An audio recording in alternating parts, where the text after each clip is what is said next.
Welcome to Tamban TV! Kamusta mga ka-Fambal? Heto at gagala na naman ang Team Fambal!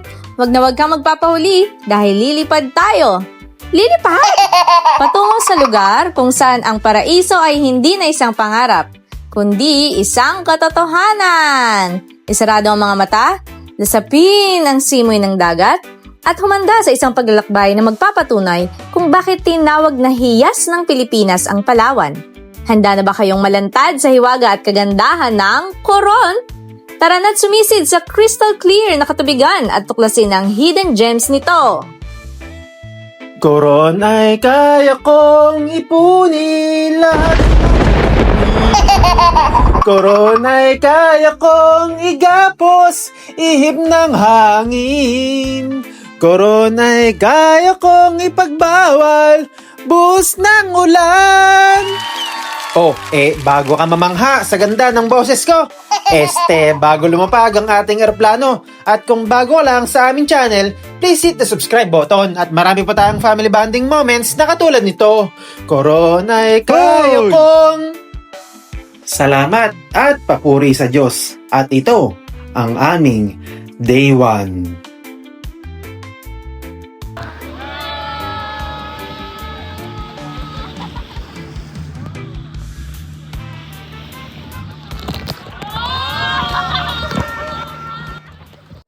Sa pagtapak pa lang sa lupain ng Coron, mararamdaman mo na agad ang kakaibang aura nito.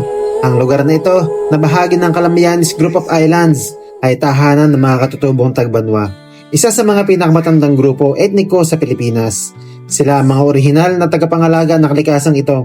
At sa bawat pagbisita, may obligasyon tayong igalang ang kanilang kultura at karapatan.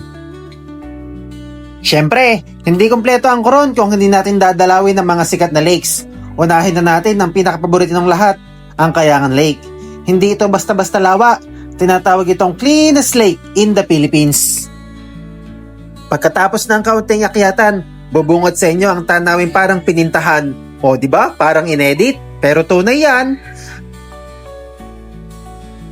Naghalong tubig alat at tubig tabang. Ang tubig ay napakalinaw na tila ba salamin, at ang mga naglalaking bato sa paligid nito ay tila nagbabantay. Ito ang isa sa mga sacred sites ng mga Tagbanwa, kaya't lalo tayong mag-iingat at gumalang. At kung gusto mo naman ng kakaibang karanasan, nandun ang Barracuda Lake. Hindi lang ito isang sikat dahil sa thermocline at halocline ito, kung saan nag-iiba ang temperatura ng tubig sa iba't ibang lalim, na parang nagsiship ka ng pool, kundi dahil din sa pangalan nito. May mga kwento ng isang malaking barkuda nagmula rito, kaya't paghihanda kayo sa isang adventure na talagang babaguhin ang inyong pananaw sa paglangoy.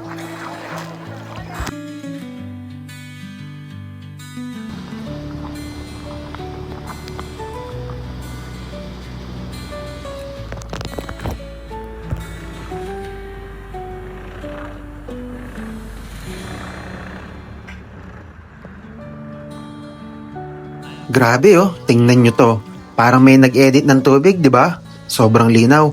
As in, kitang-kita mo yung ilalim sa malaberde o emerald na kulay nito. Alam mo yung mga batong to, ang cool ng dating, parang may nagtayo ng giant wall para lang maging private pool. Shhh! Pumasok tayo dito. Wala nang ingay. Sobrang chill. Feeling ko yung stress ko sa Laguna, naiwan sa bangka namin kanina. Walang deadline, walang traffic. Puro silent na huni lang ng mga ibon. Ang sarap sanang matulog sa kayak, no? Pero baka mapunta ako sa Bermuda Triangle ng Palawan.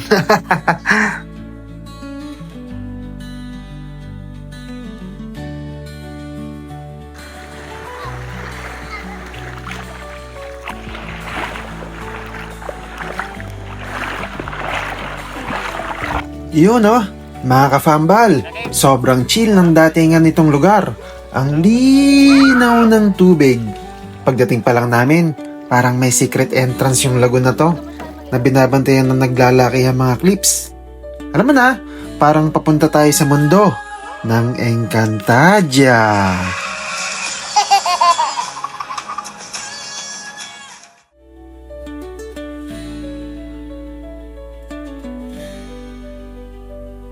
At yun nga, pinasok nga natin itong hidden small cave na lumalabas lang daw pag low tide. Tipong lalakarin mo lang, tapos may maliit na beach sa loob, o di ba? Grabe ang astig talaga ng Coron, may pa-surprise pa. Ang ganda, pagpasok mo, grabe, ang linaw ng tubig. Hindi siya sobrang lalim, kaya perfect sa mga ayaw mag-free dive. Ang sarap lang magpalutang-lutang kasi ang tahimik, parang infinity pool ni Mother Earth. Fool! Na nakatago. Tapos yung buhangin, parang gatas.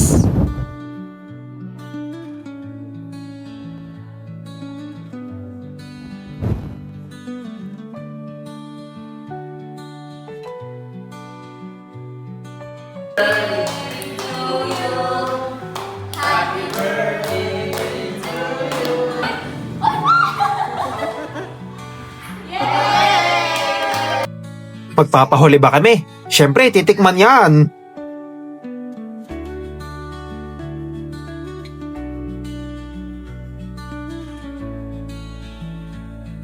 Pero alam nyo ba mga fambal, na ang ganda ng Coron ay may kalakip ding makabagbang damdaming kasaysayan? Sa ilalim ng mga malilinaw na tubig na ito, mayroong tahimik na alaala ng World War II. Noong September 24, 1944, sinalakay ng mga eroplano ng US Navy ang isang fleet ng Imperial Japanese Navy na nagtatago sa Coron Bay. Ang kaganapang ito, na tinawag na Battle of Coron Bay, ay nagbunga ng paglubog ng maraming barkong Hapon.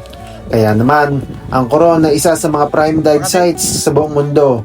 Kung ikaw ay isang diver, makikita mo ang mga lumubog na barko na ngayon ay naging artificial na coral reefs, tahanan ng sari-saring marine life.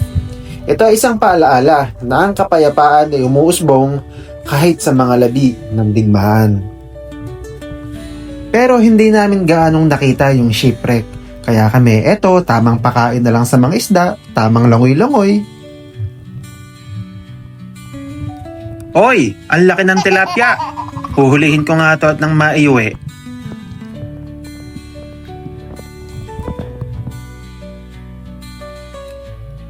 Finally, nakarating din tayo sa Smith Beach. Grabe, biyahe pa lang, panalo na sa tanawin. Pero pagdating natin dito, iba. Unang-una, pagbaba pa lang natin sa bangka, salubong agad yung puting-puting buhangin. Hindi siya yung tipong buhangin na masakit sa paa, kundi yung malambot at pino talaga na gusto mong higaan. Tapos tingnan mo yung dagat, ang linaw pa rin. Pero dito, mas mababaw at mas kalmado. Perfect yung datingan, parang desktop wallpaper na may buhay.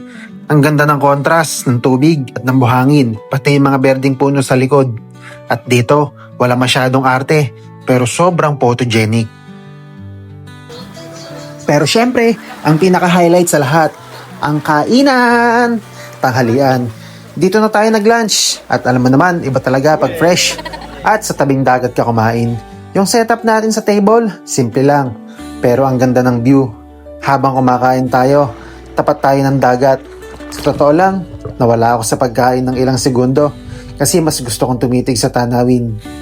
O baliktad, nawala ako sa tanawin kasi gutom na kami.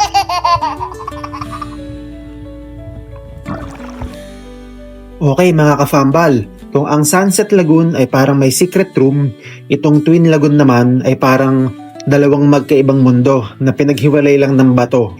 Ito ang isa sa pinakasikat na pasyalan sa Coron. Tingnan nyo tong paligid, nakapakataas ng mga limestone cliffs. Ang ganda ng formation nila, parang inukit talaga. Tapos ang tubig, kulay berde o emerald, basta ang linaw. Ang buong lugar ay may sacred vibe pa rin, dahil teritoryo pa rin ito ng mga katutubong tagbanwa. Pero teka, may mas trippy pa rito sa Twin Lagoon. Mararamdaman mo ang kakaibang mix ng tubig, mainit at malamig. Dahil salt water at fresh water ang nagsasama rito, minsan habang lumalungay ka, bigla na lang may part ng katawan mo na makakaramdam ka ng sobrang init. Tapos yung iba, sobrang lamig. Parang may invisible na heater at aircon sa ilalim. Kaya habang nagpapalutang-lutang ka at ini-enjoy ang katahimikan ng Second Lagoon, na napapalibutan pa rin ng makapangyarihang cliffs. Sige lang, i-enjoy mo lang yung feeling na nasa gitna ka ng dalawang mundo. Dalawang temperatura at dalawang natural wonders. May dalawang paraan para makapasok ka sa Second Lagoon. Kapag low tide, swerte mo, dadaan ka lang sa maliit na butas sa ilalim ng bato. Pero high tide o low tide, pwede ka naman dumaan sa ilalim basta marunong kang lumangoy. Tapos ang pangalawa, kapag high tide, kailangan mo namang umakyat sa parang hagdanan na gawa sa kahoy at dumaan sa ibabaw ng bato. Adventure pa rin. Oh, akala mo tapos na tayo? Syempre hindi pa. Souvenir shop muna tayo. At land tour sa Plaza ng Coron.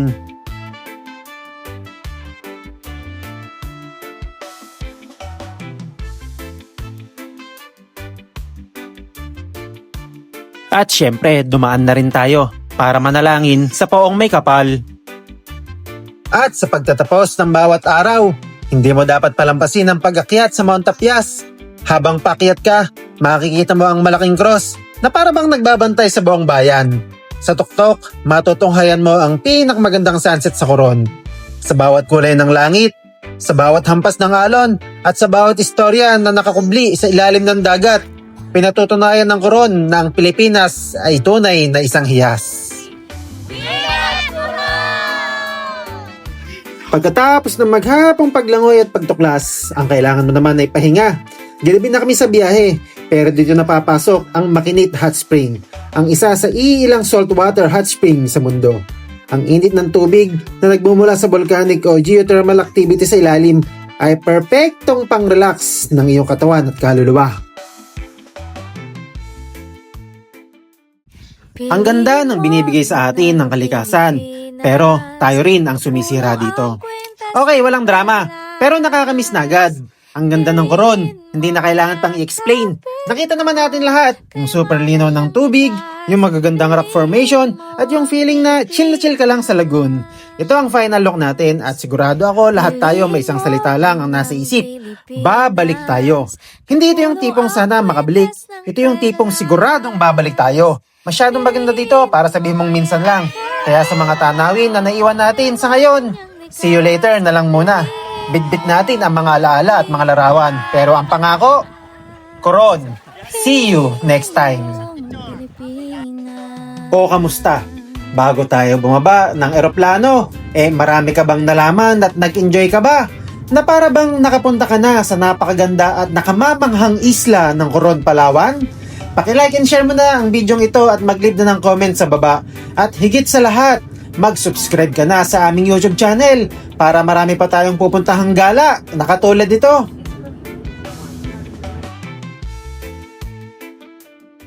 Hey guys, please like and subscribe. Subscribe!